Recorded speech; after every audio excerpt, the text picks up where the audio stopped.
দর্শক, আমি এখন আছি আমাদের গ্রাম মুরাদপুর এই ন্যায্য মূল্য বাজারের ঠিক পূর্ব অংশের এই বেকারির পাশে। এই রাস্তাটি গত কয়েকদিন বৃষ্টি না থাকাতে শুকনো হয়েছে। গত 3 দিন 4 দিন অ্যাভারেজ যেভাবে বৃষ্টি হচ্ছে, এখনও বৃষ্টি হচ্ছে, আপনারা দেখছেন ওয়েদার খুবই খারাপ।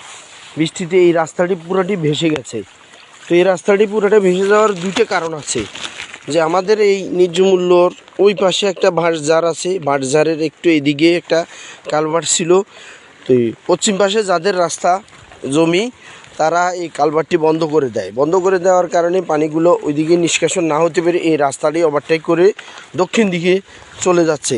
এই ন্যায্য মূল্য এই যে অংশে এই কালভার্টটি, সেই অংশের মালিকানা যাদের, তারা তাদের একটু পয়সাওয়ালা হওয়ার কারণে তারা এই এলাকার এই কয়েকটি বাড়ি, আমাদের এই কয়েকটি বাড়ি পুরোটা ধ্বংস পানির তলায়।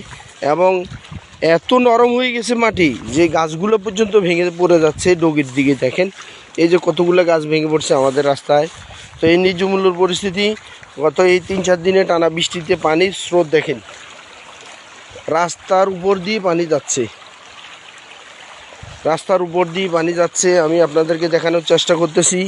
তো ওই কালভার্টটি এটা বন্ধ থাকার কারণে পানিগুলো ওইদিকে না যেতে পেরে পশ্চিম দিকে এই পানিগুলো দক্ষিণে গড়াচ্ছে রাস্তার উপর দিয়ে অনেক বৃদ্ধির কারণে।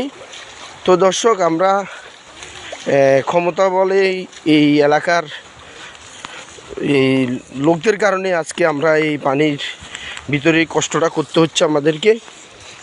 তো আল্লাহ যেদিন শুকনো দেয় সেদিনই আমাদের স্থান হবে। তো এই মুরাদপুর ন্যায্য মূল্য বাজারের পূর্ব দিক থেকে আমি আপনাদেরকে দেখানোর চেষ্টা করতেছি। এই যে দেখেন পানিগুলা, কালভার্টগুলো বন্ধ থাকার কারণে আজকে এই অবস্থা আমাদের এই অংশের। ধন্যবাদ সবাইকে।